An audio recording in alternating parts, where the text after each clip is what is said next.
Auburn is not a place, it is a people. The loveliest village on the plains is more than a college sports venue, more than a university filled with historic buildings, more than a quaint little southern town. Its worth lies within its people, those that call Auburn home, whether that be for a single day at a time or for a lifetime. Much like our legendary Toomer's oak trees, our stories are the product of a firm foundation laid in the beginning of our Auburn story. These are the stories of the Auburn family. These are their roots. War Eagle Auburn family, and welcome back to Auburn Roots. This is our journey of exploring and sharing the stories of your fellow Auburn family members. Here we are at episode 16, and I continue to be amazed by the stories and the experiences I get to share through the eyes of our fellow Auburn family members here. And this is an occasion where someone I've gotten to know over the past couple of years that I'm very excited to talk to and hear about Auburn through his eyes and his stories. And I think we're going to have a great time talking about that here tonight. But let me preface this by saying a little bit of a thank you to this individual. His name is Greg Duckworth, and he has become a Patreon member of the E2C Network family here. More specifically, it's called the E2C Network Booster Club. You probably heard ads for it in some of our podcast episodes, where you can sign up for as little as $1 a month to help support the content we have here and get some perks for yourself. One of those perks, which we're fulfilling here, is you get featured on Auburn Roots. And you don't have to necessarily be featured, but you can have someone that you pick to be featured, but we'd love to hear from you.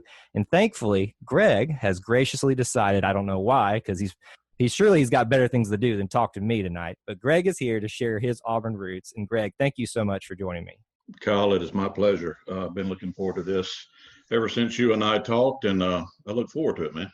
Yeah, I'm really excited to hear some of the stories that you have to share about your Auburn experiences, whether that be through sports, visiting the campus, things of that nature. But this is one that I've looked forward to as well. And as I said, we are very grateful for your support of this network. And it's time that we got to know you better as a supporter. So how about this? Why don't you open up with this type of, just imagine you're sitting down at a couch here at a therapy session. Explain to me it as a brief thing that you can, your story outside of Auburn. Where are you from?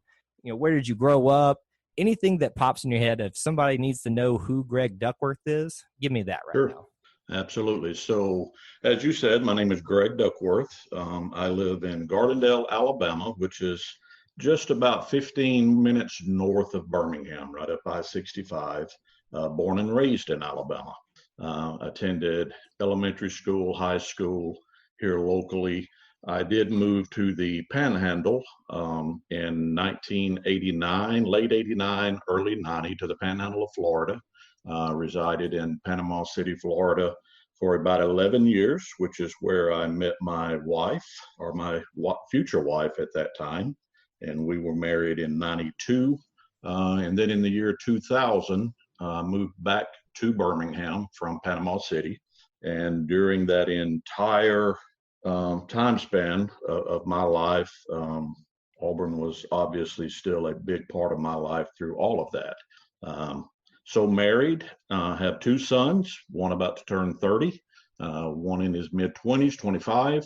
Both of those obviously have moved out. One of those just recently got married this year. Probably a bigger Auburn fan than I am. So yeah, my wife and I both work in the home healthcare industry. Both our entire careers have been in the medical industry. She's a respiratory therapist, and I'm in operations at the company I work for here in Birmingham, which is a home medical equipment company. And so that's kind of our life. But married since 1992. And hopefully we have moved for our last time. And Birmingham's just it's a great place. Obviously, it's home to me, centralized to all of the other major metro cities. And then obviously Auburn's just a little over a 2-hour drive from here. So that fits in well. You are not in a bad spot, my friend, in terms of where you're living. Now, can we convince you to make one more move to Auburn? Would that be a doable That would situation? not be a difficult decision. I didn't think it would be. That would not be a difficult decision. I wish that were possible. I don't think there's too many Auburn couples or families out there that would fight too hard about moving to Auburn, Alabama. There might be a few out there that just I like to visit and it's my home for a day, but then I like to just kind of get away and go back to the other part of my life. I can understand that perspective, but there's just something about that concept of being able to move back to something that you love so much that I think resonates with so many people. So I'm not surprised it wouldn't be too hard to convince you to do that. Well, I actually replied to one of E2C's posts about where you're watching the Auburn football game from this weekend. And my response was simply that I am in Gardendale, but I am sitting in Jordan-Hare in spirit. Trust me. We're always there, whether we're physically there or Absolutely. not. And that's what is the great thing about being part of the Auburn family. So I love that you have experience in a couple of different parts of the Southeast, because the reason I kind of asked the question at the beginning of tell me a little bit about yourself outside of Auburn, because I'd love to hear, before we get into your specific story, your perspectives of the Auburn and mainly the Auburn, Alabama dynamic when you're in Alabama, Yep.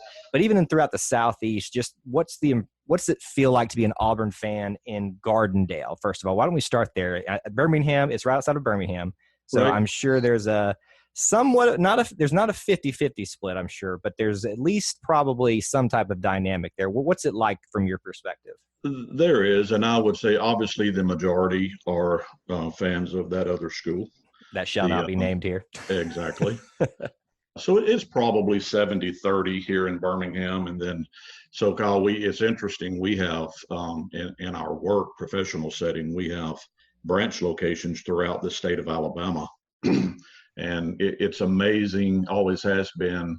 Obviously, you leave Birmingham and you get into the Montgomery area, down into the Dothan and Eufaula, and then over into the Mobile.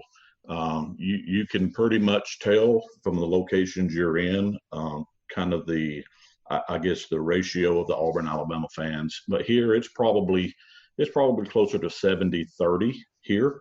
But you know what? That's been a lot of fun here 2 out of the last 3 years. Of course, it makes it a little bit sweeter when you're stuck somewhere where you're not the majority, and then you get to celebrate even, Right. The more, because they still got their flags up, but you get to just wave yours a little bit higher and a little bit more proudly, at least for that 365 days a year, which we thankfully are sitting in right now.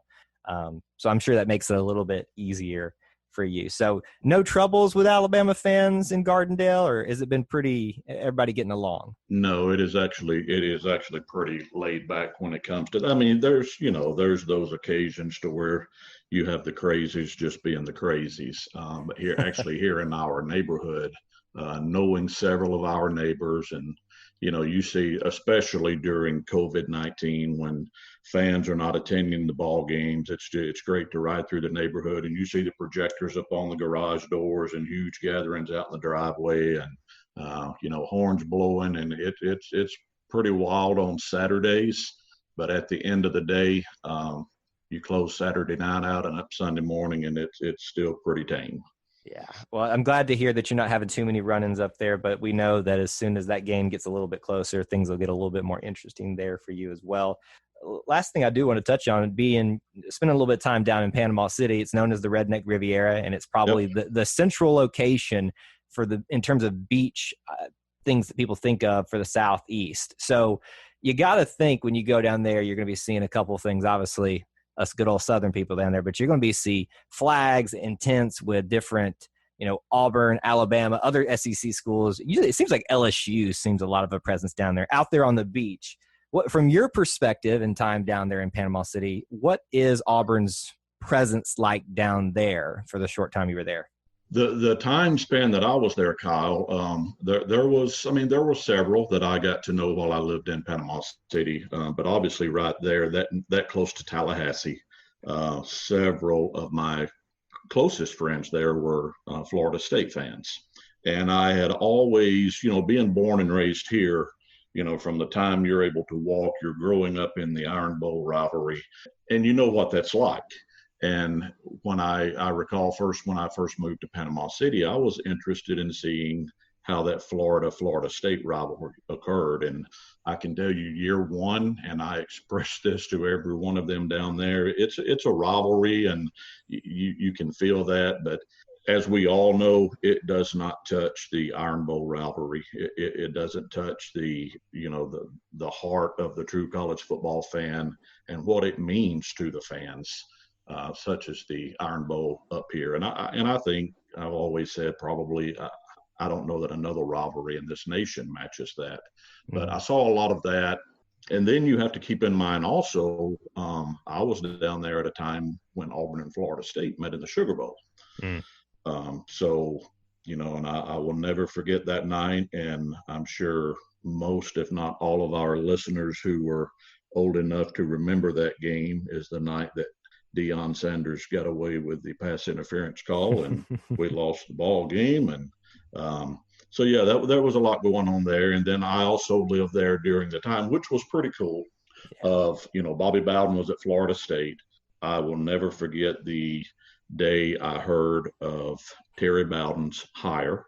And it was kind of funny because you've seen a lot of the Florida State fans kind of adopt Auburn to follow them, at least, just because of it being Bobby's little boy.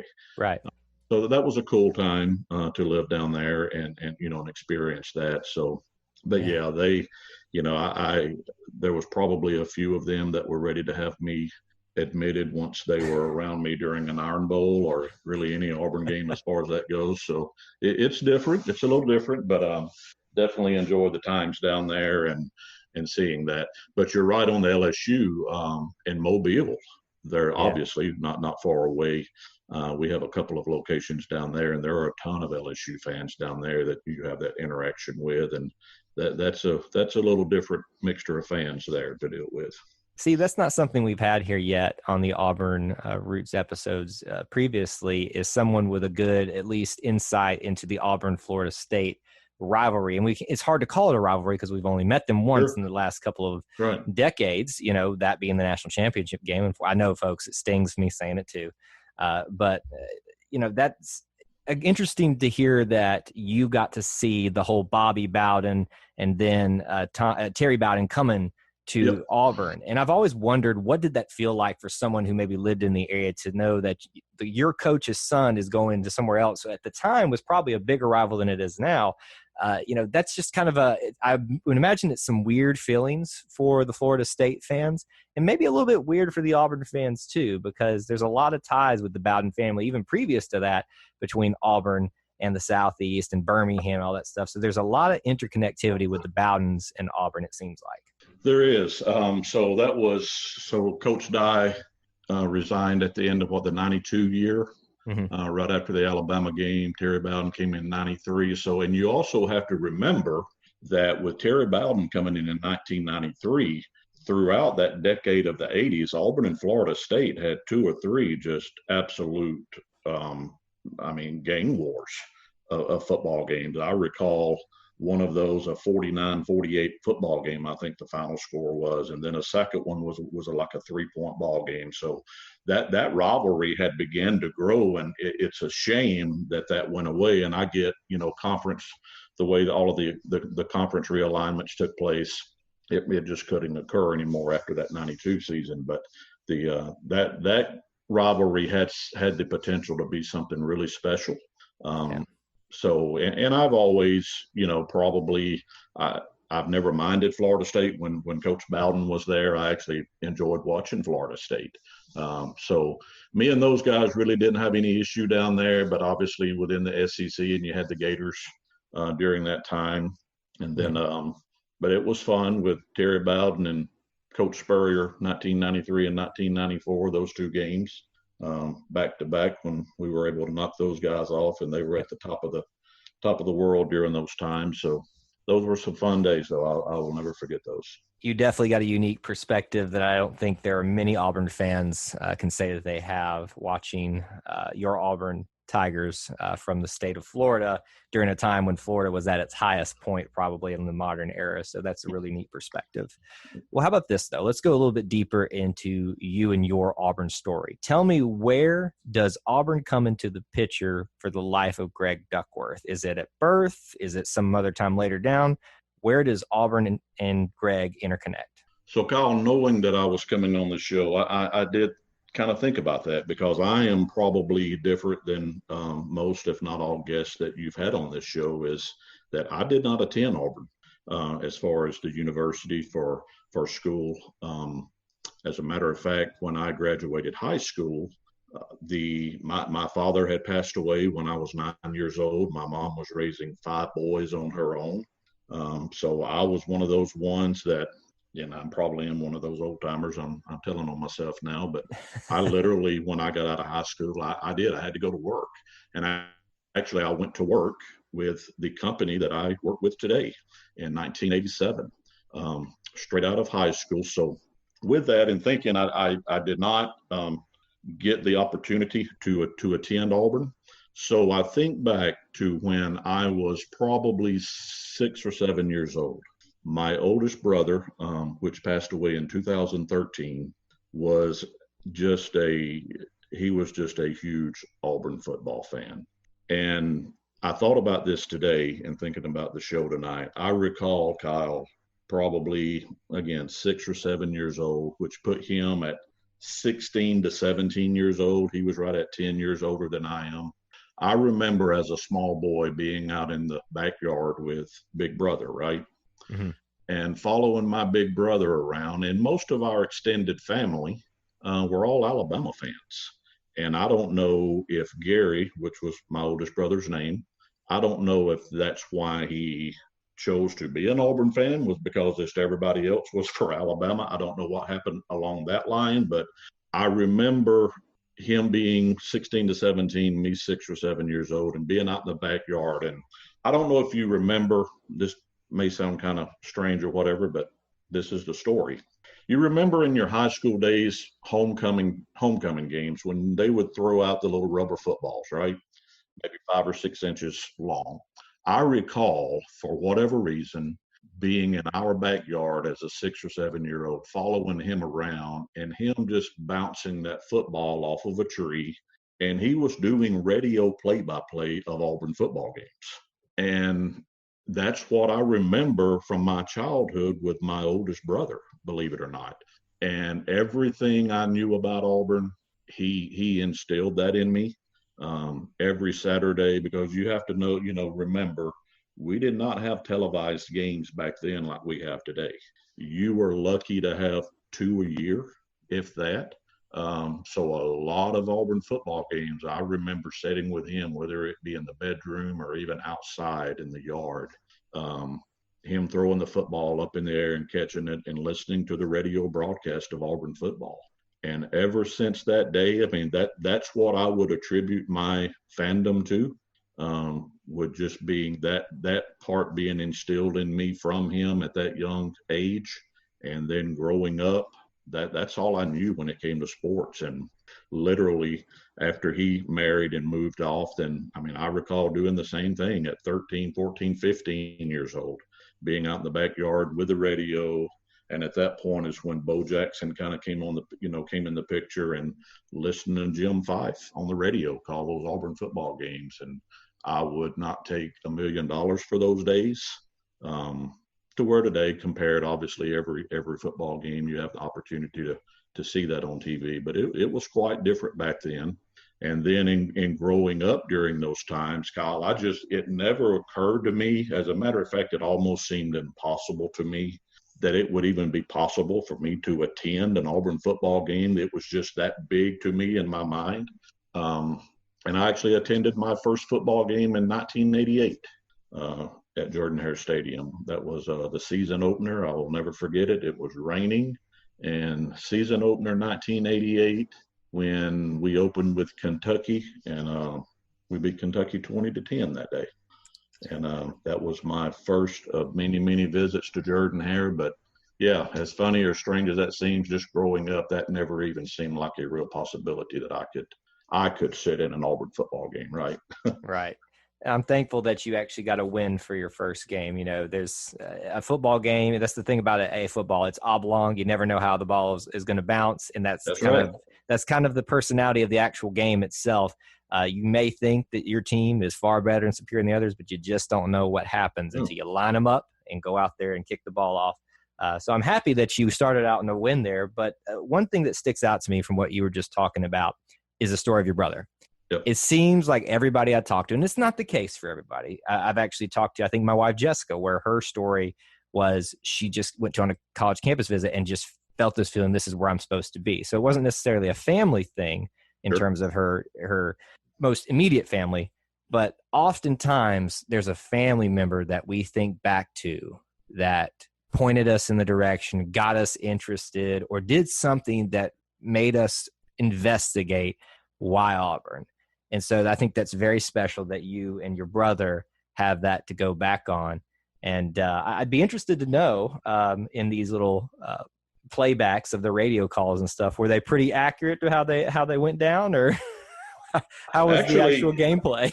No, actually, to be honest with you, from what I remember of it at that time, but again, it was Jim Fife doing it. And that is nothing against Andy Burcham or the late Rod Bramblett. Think the world of those guys. They do a phenomenal job. So please don't take this, but there will never be another Jim Fife to me.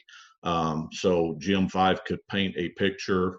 In my belief, he could paint a picture to where it was almost as if you were sitting there on the 50-yard line watching the football game, and then just his love for Auburn just spilling through the airwaves made it even that much more special. So yes, I enjoyed those, and still today, many times I will turn the TV volume down and listen to the radio broadcast, get the timing right of the different satellite signals, but I do that just to kind of hang on to some of that, because I miss a lot of those days.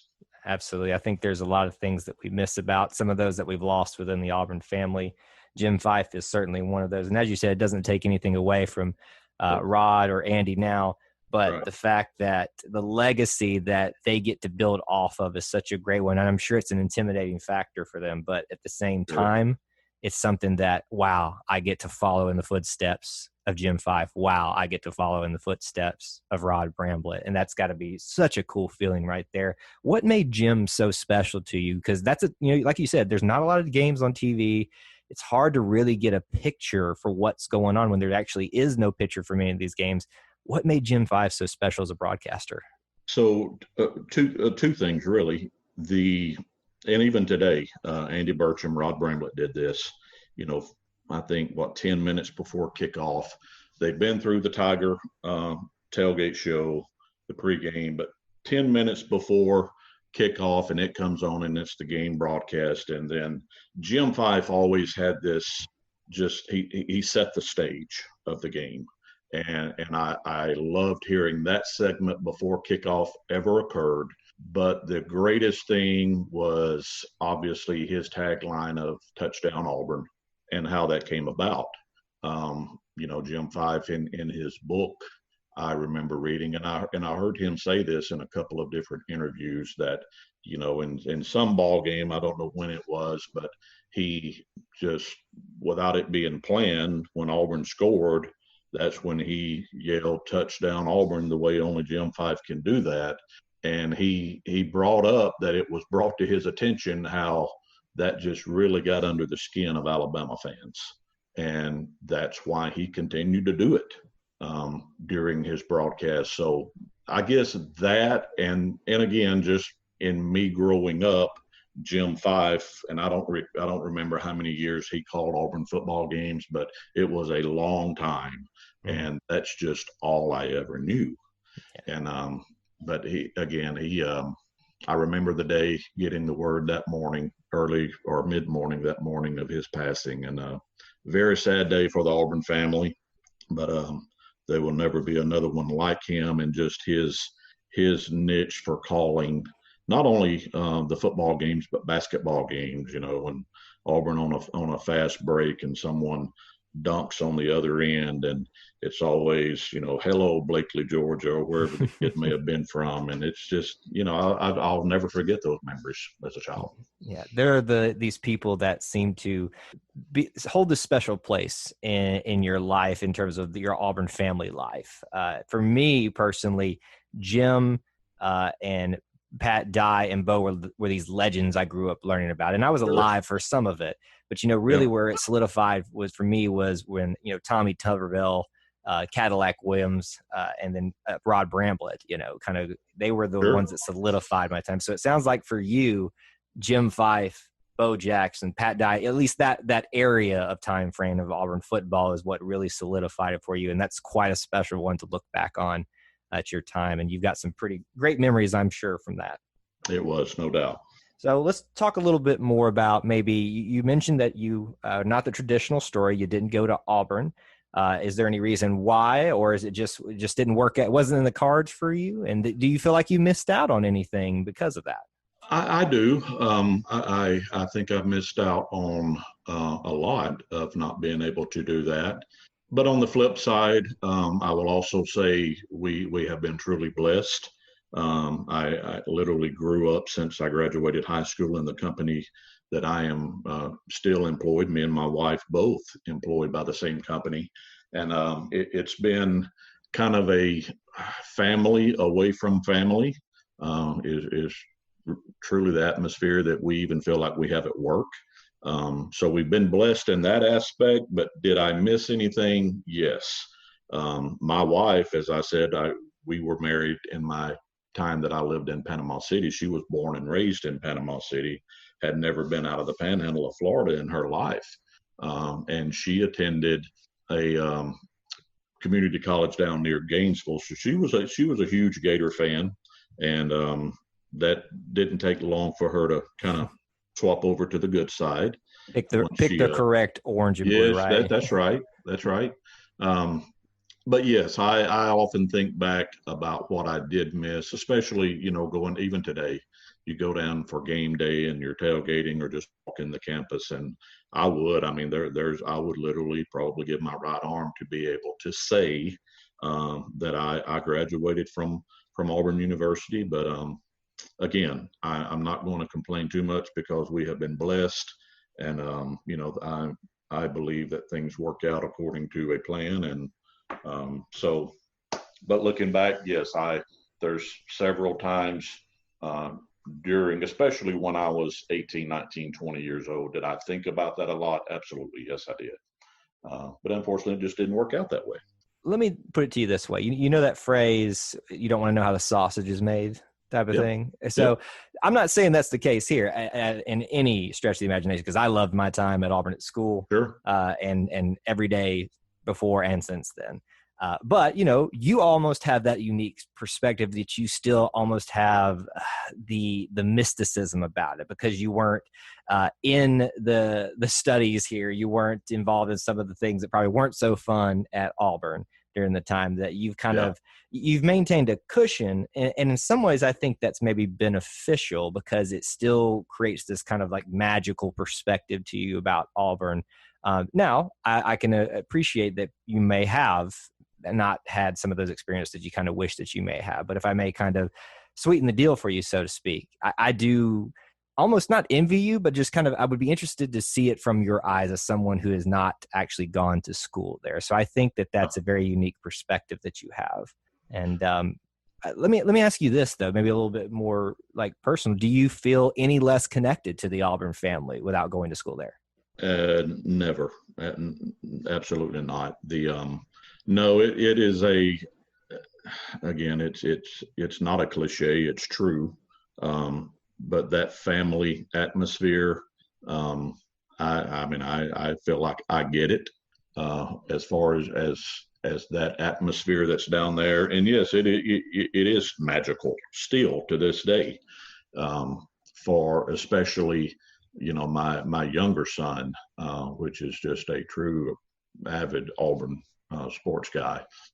Recall him as a small child going down and carrying him to his first football game down there, and those times and I hear stories of true Auburn people who, husband, wife, and children, all of them graduated from Auburn and going back home. But to be honest with you, Kyle, it really feels the same way to us, if that even makes sense to anybody out there. Even though we didn't attend, it feels like home when we get down there, and it's just a very special place to all of us. And you should feel that way. And I want to reiterate that right here, but I also think that our listeners will reiterate that the same way, that, it just because you don't have a degree from Auburn doesn't make you any less part of this family. And I think that's the incredible thing about this community, is that we rally around each other in good times and bad times. And it doesn't matter that you have a slip of paper and I don't. You wear the orange and blue, or more literally, you bleed the orange and blue. And that is what makes you an Auburn family member. So I think it makes me happy to hear someone who maybe feels like they might have missed out on something, but feels still so connected to this thing that we call the Auburn family. Now, let's talk about some sports stuff in general here. You mentioned your first game was in 1988, Kentucky versus Auburn, and they got the win. I have that correct, right? That's correct.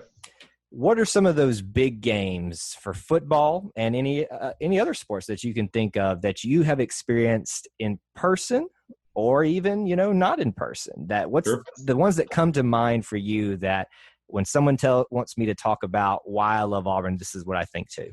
Yep. So there are obviously several of those, but the ones that come to mind first is obviously that first one, the Auburn-Kentucky game, just because simply it was the first one.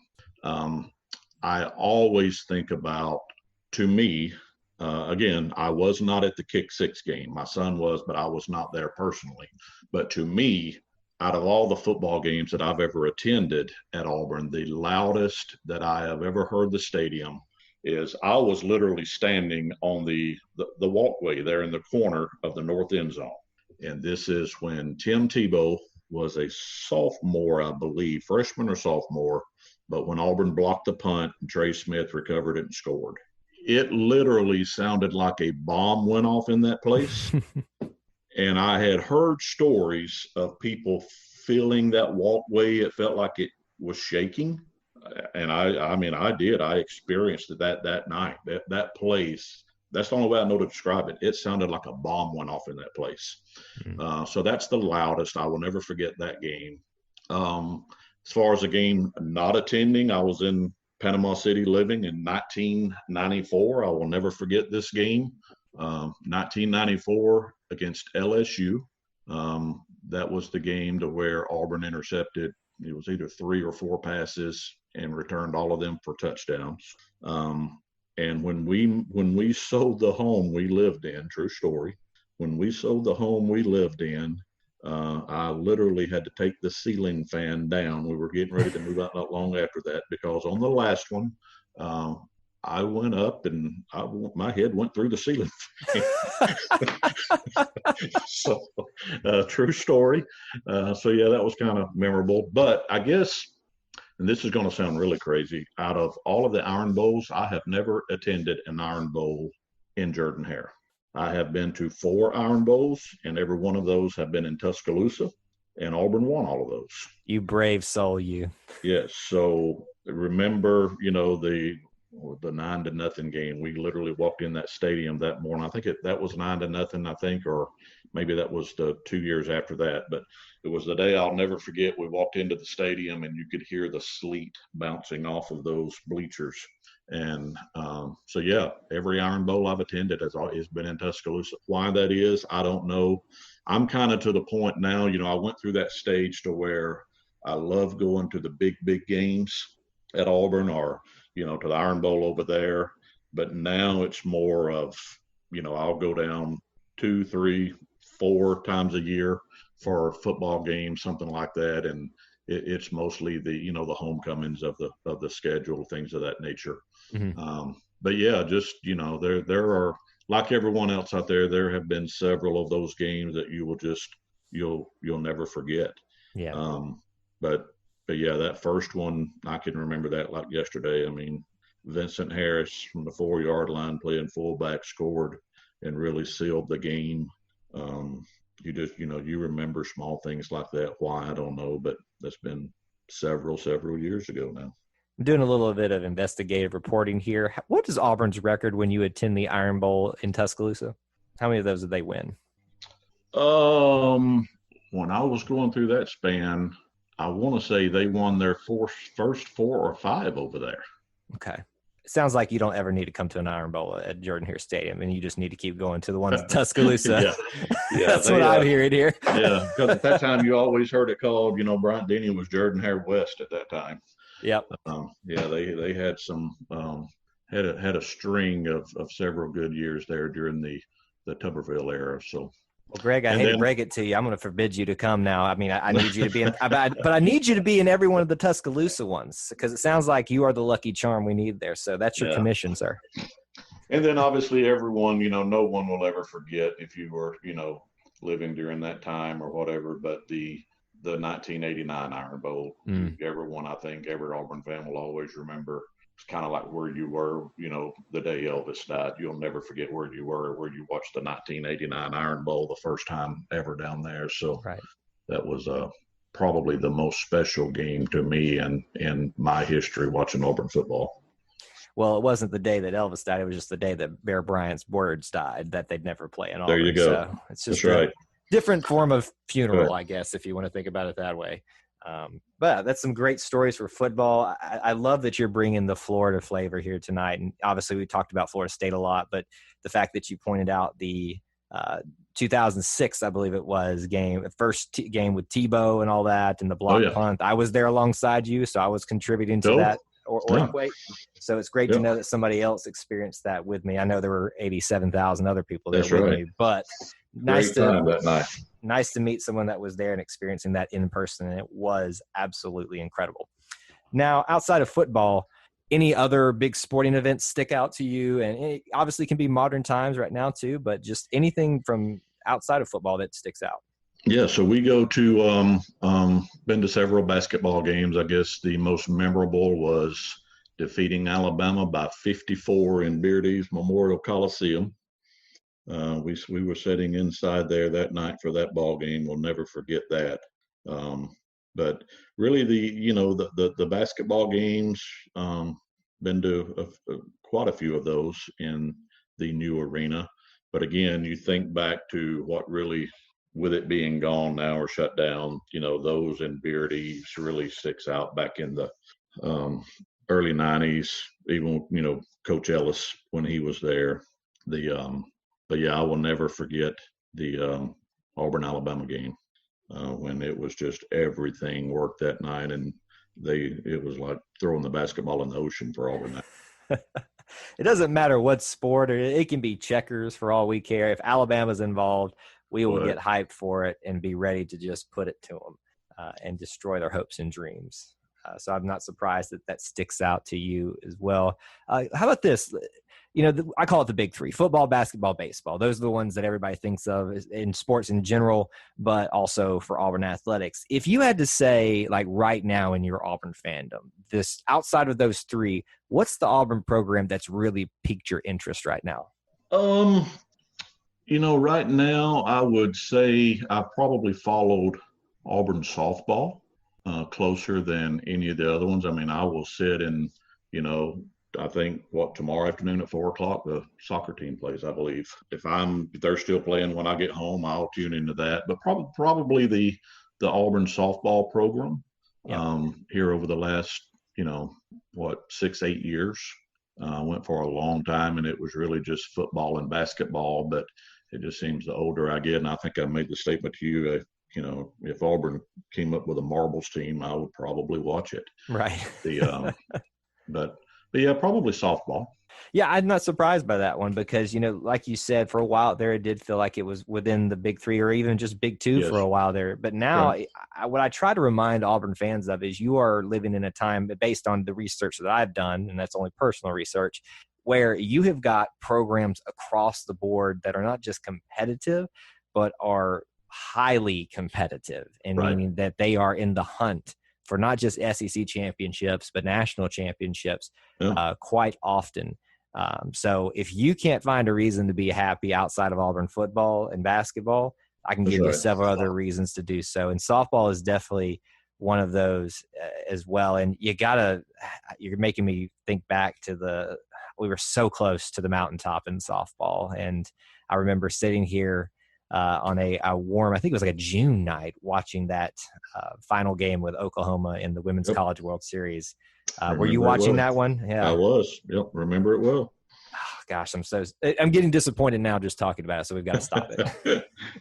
We've talked a lot about sports in general. What about War Eagle moments? Have you had any great of those in some odd places, or is there anything that sticks out to you from that?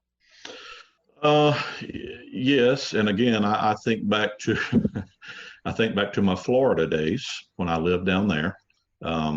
When those games were taking place, and I want to say it was either 1993 or 94. I think it was 93. Florida was number one in the nation. If you recall, those out there listening, if you recall anything about that game, Auburn was down big at halftime. I mean, we were like 24-7, 28-7, whatever that score was, but we were down big, and came back and won that game, 38-35, I think it was. So during that time, there were neighbors that we had that were huge Florida fans, and then one of my best friends down there were Florida fans. So that was probably the 2 years that I was there, my biggest War Eagle moments. And then after that, after my friendship developed with that guy down there, he would come by the house a lot during the weekday afternoons. And again, this is one of those stories I'm telling on my crazy self, but I recall Kyle sitting down there, and so Tiger Talk comes on Thursday evenings, right? Right. At that time, Tiger Talk came on at 7 o'clock on every Thursday evening. Well, I lived in Panama City, Florida, the local radio networks, and there was no live streaming internet or anything at that time.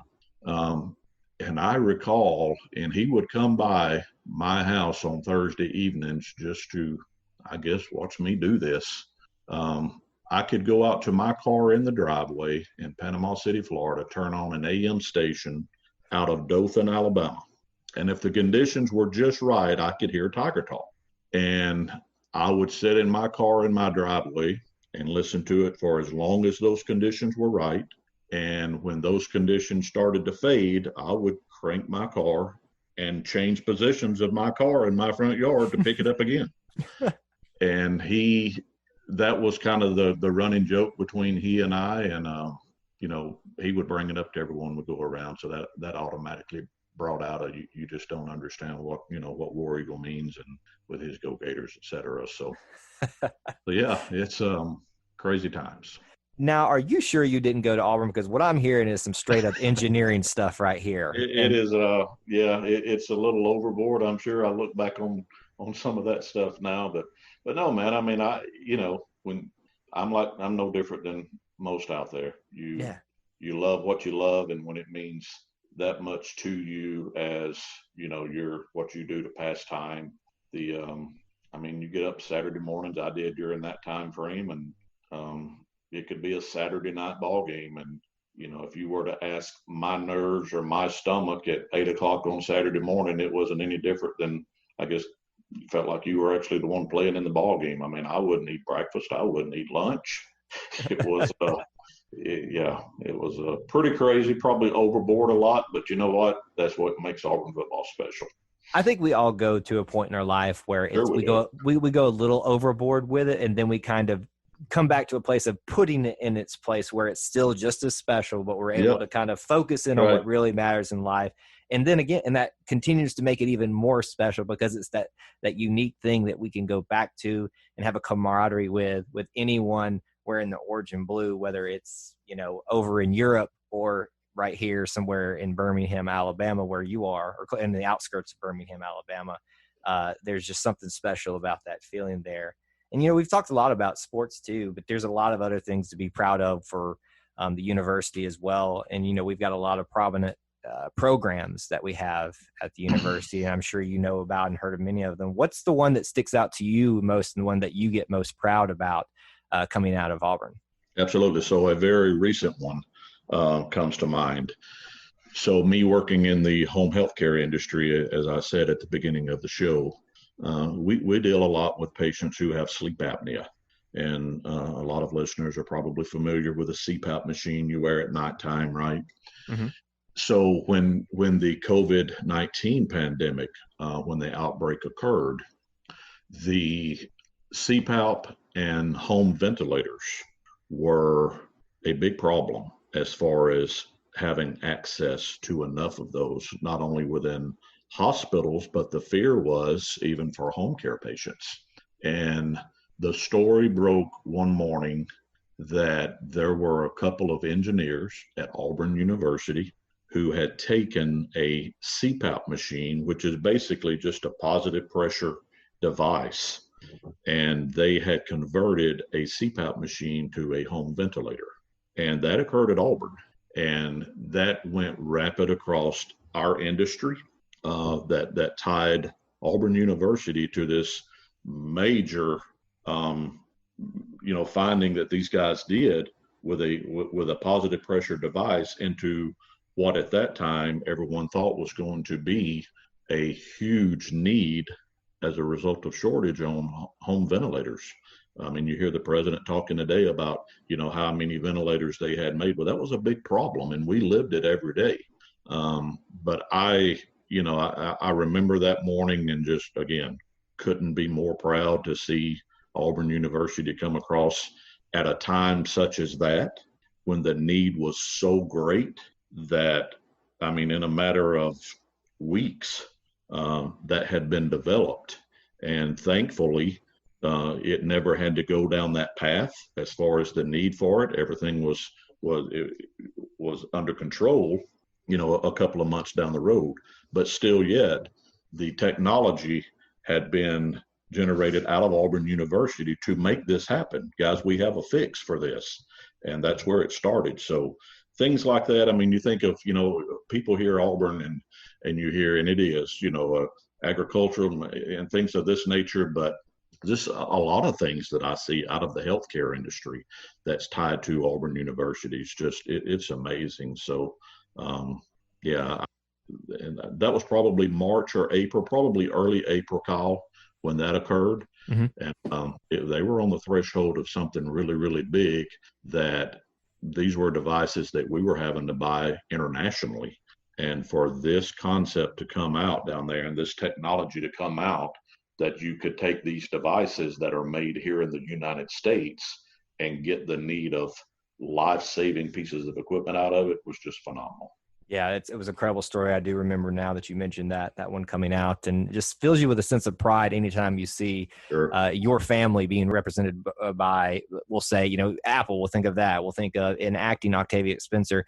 But when something that is such a widespread, worldwide need that is potentially being met by people that you call your interconnected family, not your immediate family, but just the Auburn family, that just fills you with a sense of pride. So I think it fits in well with your line of work. And so I think we all have those things that we stick out to us, whether it's a sport thing, but it kind of connects back to us and the things that we love about our university. And so I think that's a great thing that you brought up there, and fills me with even more pride just sitting here right now. So we've talked a lot about sports, talked a lot about, the university itself and your Auburn experiences. Could you try really briefly, if you were going to explain to someone, so just imagine some fan from somewhere says, this Auburn family thing, what do y'all mean by that? So that just sounds generic. It sounds cliche. Try to define the Auburn family if I was one of those fans right now. So the Auburn family, in order to me, and I do say this quite a bit jokingly, especially with, friends who are Alabama fans or whatever, I think in order to really get a feel of what that means, you have to experience game day, number one, down at Auburn. When you walk on that campus, it's just different. And, as a matter of fact, that question has been asked before. What does this whole Auburn family, you hear about whatever, the Bama Nation or whatever, and family's different than nation because it truly is. It's that. Walmart Nation, that's what it's called. Yeah. To truly have a family, with my own personal family here at home, you recognize that it's something special, just as with you, Kyle, and your family. You recognize that there's something within your family that's just special and there's nothing like it. And in order to recognize that, you have to experience it. And I kind of view that the same way with the Auburn family. When you when you get around that group, particularly on campus, and you can just sense it's something different. And to this day, I still can't tell you what that is. It's just different when you step on campus down there. And I think that's truly where the Auburn family comes in, because to you, family is everything. And family has each other's back. And even during hard times, even through the trials, family will always be there. And you always have family that you can turn back to and know that they will never let you down. And you've got that to lean on. So yeah, I guess that's the way I would answer that is you have to experience it and be a part of it to understand it. Well, you said you didn't know how to define it, but I think you did a beautiful job there. So I commend you for putting that into words that I've not been able to form myself. So I think that's something that you've probably put a lot of time and thought into, and you can tell it really resonates with you. So I appreciate your candidness with that. Sure. All right. Well, let's move into one of my favorite segments and what will round out our discussion of your Auburn story tonight. And this will help us really get into some really important, deep discussions about Auburn stuff with you. And I say that kind of comically, but This is going to be fun.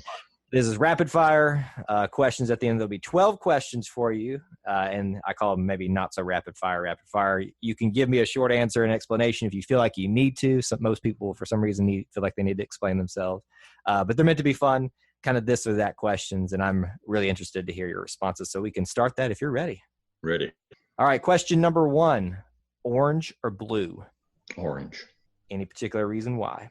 Stands out, man. You want to be different. Yeah, it's always interesting to me. Some people say not orange because I don't want to stand out, but you're saying orange because I do want to stand out. Hey, as long as you got a reason, I'm not going to fault you for it. Show that AU. Question number 2, Aubie or War Eagle? War Eagle. And now I will add you to the list of the people that are in danger of the minions of Aubie, and they do exist. I can admit that. So I'm sorry, you're on his list now, and there's nothing I can do to help you, Greg. All right. Question 3, what's your favorite part of the fight song? Ever to Conquer. And you're not pandering at all to that, are you? That's a good answer, right, Kyle? Hey, if it's your favorite, I'll take it. But, it's a little flattery going on here. But believe it or not, Greg, there are still people that don't get what E2C stands for. Good. And I'm happy that you recognize that. But and that's a little bit of a fault of mine when we came up with it. I was like, oh, it sounds so cool. But are people really going to know? And I think sometimes people get it. Sometimes they don't. Yeah. But ever to conquer. Really is. Ever to conquer, never to yield. Absolutely my favorite. That is a great line. Question number 4. Your favorite Auburn athletics program of all time? Football. Obvious answer there, but one that is hard to break away from. Sure. You've got to be really into the other ones because there's a lot of history with that football. Question 5, your favorite Auburn athlete? Bo Jackson. You have a favorite Bo Jackson play that you'll always remember in any sport? Is there one that you'll just remember? Well, the obvious Bo over the top. Mm-hmm. And then I will just give you quickly, if I may, a secondary to that. And sure. I would be absolutely shocked if anyone ever said this. Probably my second favorite player other than Bo, just because he's Bo, is love Cam Newton, love Terry Beasley, Pat Sullivan, all those. Brandon Cox.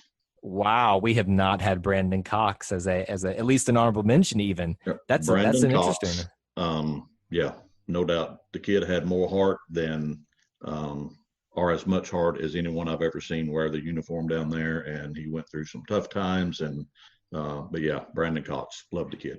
What I find a parallel with Brandon Cox, I see with Jason Campbell. There were some frustrating times for him and for some Auburn fans. I was not one of them. I was always a Jason Campbell fan. But as time has gone on, he is more and more beloved. And I think we're kind of moving into that period for Brandon Cox as well, where we're really recognizing, wow, he gave us some stability in a time where we were coming off of one of our greatest periods ever for that 2014. So I think that's a great mention there. Someone that is due some respect, and I'm glad that you see that in him. And being a southpaw and undefeated against that other school helps. Hey, that's a good I didn't even think of those reasons. That's the good ones right there. All right, question 6. Your favorite Auburn coach? Ooh. I'm going to get some posts on this, I'm sure, when they realize who I am. But it is obviously Pat Dye is my favorite coach, but I am a huge Gus Malzahn supporter. I don't think you'll get many posts on this end, though. I'm a huge Gus Malzahn fan. And just real quickly, the reason for that, I don't think people understand. Maybe they haven't thought about. I shouldn't say understand. Maybe they haven't thought about. If you go through and look at Gus Malzahn's record at Auburn as head football coach, and look at his opponents and the ranking of those opponents, right, while he has been at Auburn, you would have a totally different outlook. And it was 1957. This guy shows up in 2010 as offensive coordinator. I know it was Cam Newton. I get it. But Gus Malzahn shows up in 2010. We win a national title. Gus Malzahn leaves. Gus Malzahn comes back. 2013, we're playing for another one. Mm-hmm. It's been 1957. Right. So anyway, I will get off on a tangent on that, and I don't need to. Huge Gus Malzahn supporter. Hey, we're fans of tangents here. I get on many of them on our podcast, so I'm never going to fault anybody for a tangent. I do think that's a great explanation for why there are so many of us that wholeheartedly support Gus. And I do think we talked a lot recently on a recent podcast about realities versus emotions. And I'm a big fan of that. It's easy to say these things when you're in the emotions of the situation. But if you really take a big picture look at context, then you'll really see maybe the grass isn't greener in this. And we're saying this now. Someone may be listening to this off in the future. Maybe Gus has already left us and things like that. But sure. I think time will show, as you said, that it will. Gus needed to be more appreciated and may not have been as appreciated as he should have been during his time here. Agreed. Only time will tell, though. So it's a great pick. Question 7, your favorite Auburn non-athletics person or celebrity? So just a little clarification. This can be a celebrity. This can be a friend, a family member. But when you think of Auburn outside of sports, you think of this person. Again, Kyle, I'm going to go back, and this may defy your question, but I'm going to go back to my oldest brother. Mm-hmm. I would count it. That's what I would go back to again, he passed in 2013. Fortunately, he was able to experience the 2010 national championship, and he was just one of those that it didn't matter who Auburn was playing. It didn't matter what the records were. You could not convince him they were not going to blow everybody out that they played. But yeah, that's what I'm going to go with. If I think outside of athletics, outside of player, and I think about Auburn, I think of my brother. It's an excellent choice for you, and especially what you shared with us at the beginning of this. I'm not surprised that you picked that one. Question 8, your favorite Auburn building? Sanford Hall. Sanford Hall. Is there any particular reason why you love that majestic building so much as I talk it up? You just, you know it when you see it, you know what it stands for.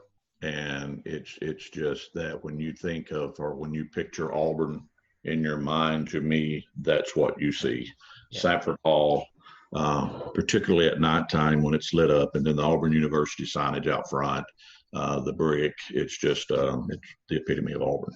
It is, it encompasses everything, and so many few things as well. Like, it's just the all-encompassing thing of Auburn, and it's part of the reason why you see it on so many flyers and things of that nature when it comes to Auburn advertising. It's the reason it's the big thing that they focus on. Two things when they show overhead shots of Auburn. They show the stadium, obviously. They show Sanford Hall as well, and how pretty it is. There. It is us. It is all of us. Let's see where we're at. Question 9, your favorite Auburn place to eat? Mama Goldberg's. Mama Goldberg's. It doesn't get any better than your mama's love. What's your favorite thing to eat there? The ham and cheese sub. Actually, I'm kind of a basic guy, and to be honest with you, that's the only thing I've ever had there. But again, to me, a trip to Auburn on game day is just not complete unless I do that. I spent many days after class and when it wasn't packed at all, and just let's have it. Where's is it the original that you have to eat at? Is it the former? I forget where it was, but there's several locations for Mama Goldberg's. Is there a favorite one for you? The one right there off of campus. Right off of campus. So that would be the original right there. Original. And right. See if you agree with me here. It sounds gross, but there's something about that musty old building that just makes it taste better. Am I right? You're exactly right.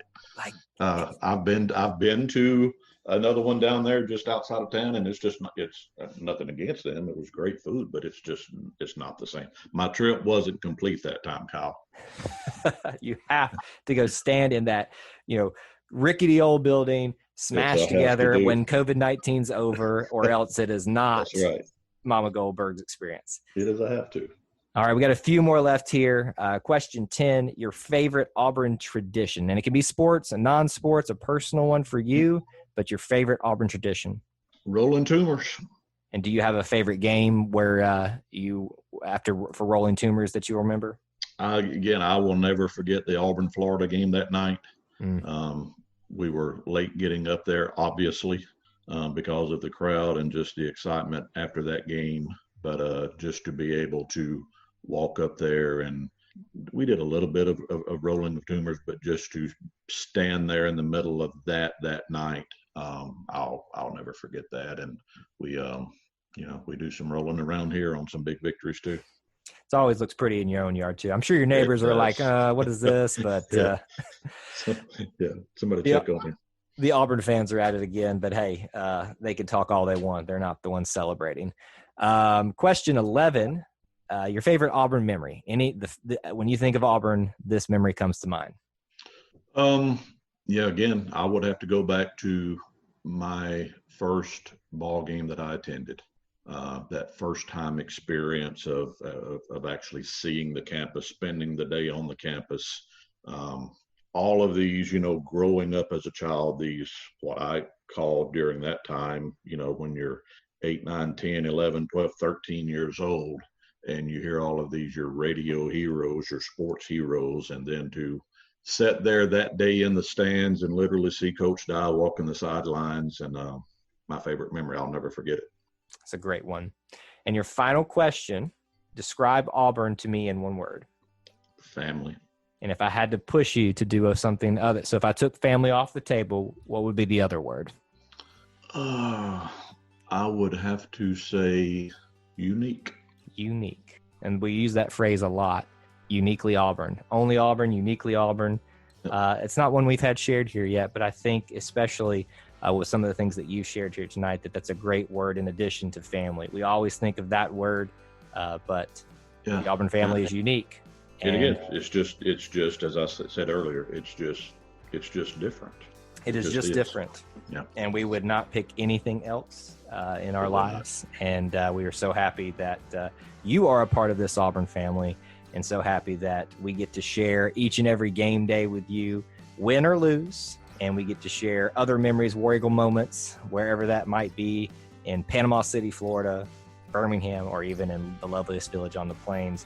Greg, it has been great to sit down with you and get to know you as a member of the Auburn family, and I really appreciate you being here to share that with us. Kyle, I appreciate the opportunity. I have thoroughly enjoyed it. And look, I'll say this, and you did not ask me to do this, but I am going to throw this out there. If you are a big-time Auburn fan of all sports, not just football, maybe it is just football, I came across E2C Network. And really, I've gone back and listened to many, many podcasts and the Post, and there's several out there. There's some great ones out there. But if you come across this podcast and you haven't checked out what these guys are doing, please do so. You will not regret it. The covering of all sports and the view that they take on football, basketball, equestrian, whatever, is just it's different. So I urge you guys to do that if you have not done so. I appreciate that, sir, and did not have to do that. And I appreciate your recommendation, and that comes on a very high note there. So that really means a lot to me. But again, thank you so much for being here. I hope you all listening enjoyed getting to know Greg as a member of your Auburn family, and we're looking forward to many more stories being told here on Auburn Roots in the future. Until we talk to you again, War Eagle.